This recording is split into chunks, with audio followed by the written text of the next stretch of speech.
আগামী ৪ মে থেকে রেয়াদি সুবিধা প্রত্যাহারের মাধ্যমে ১৫টি রুটে ট্রেনের ভাড়া বাড়ানোর সিদ্ধান্ত নিয়েছে বাংলাদেশ রেলওয়ে।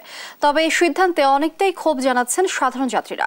ট্রেনের সেবার মান নিয়েও প্রশ্ন তোলেন যাত্রীরা। রেলের মহাপরিচালক জানান, ভাড়া বৃদ্ধি নয়, দূরত্ব ভিত্তিক রেয়াদ প্রত্যাহারের সিদ্ধান্ত নেওয়া হয়েছে। বিস্তারিত শাহাদাত নিশাদের রিপোর্টে। পরিবহন খাতের গুরুত্বপূর্ণ মাধ্যমের মধ্যে অন্যতম রেল যোগাযোগ। বর্তমানে সারা দেশে রেল নেটওয়ার্কের আওতায় ৪৮ জেলা। নিয়ম অনিয়ম আর ভোগান্তির মধ্য দিয়ে এ খাতে চলাচলের দিশা হারাননি সাধারণ মানুষ। ভাড়া নিয়ে মানুষের অভিযোগ থাকলেও সে অভিযোগ পেছনে ফেলেছে রেলের টিকিট প্রাপ্তি।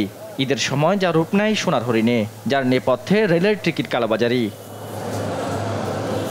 এবার রেলে আসছে নতুন সিদ্ধান্ত। যাত্রীবাহী আন্তনগর, মেইল, লোকাল ও কমিউটার সব ধরনের ট্রেনে ভাড়া বাড়ছে।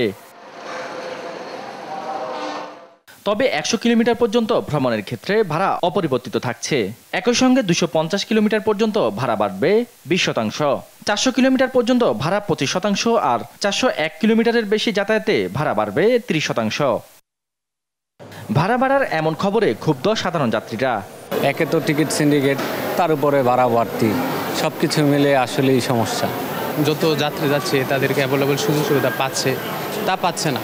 সে অনুযায়ী যদি ভাড়া বাড়াই তাহলে যৌক্তিকতা আমি দেখি না। ২:৪০-এর ট্রেন এখন বাজে কথা, এখন ৩টা বাজে গেছে, কোন ট্রেন আছে? কোনো ট্রেন নেই, লোকজন ভোগান্বিত পাচ্ছে। এটাই তো সেবা। তবে ভাড়া বাড়ার বিষয়ে খোলাসা করেন রেলের মহাপরিচালক। দেশ টিভিকে জানান, ভাড়া বৃদ্ধি নয়, প্রত্যাহার করা হচ্ছে দূরত্বের ওপর দেয়া ভর্তুকি।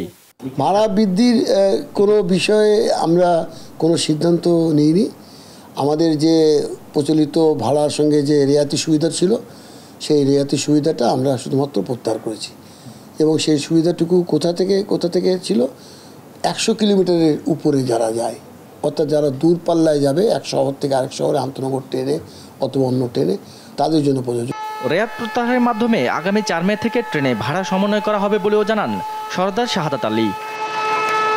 শাহাদাত নিশাদ, দেশ টিভি, ঢাকা।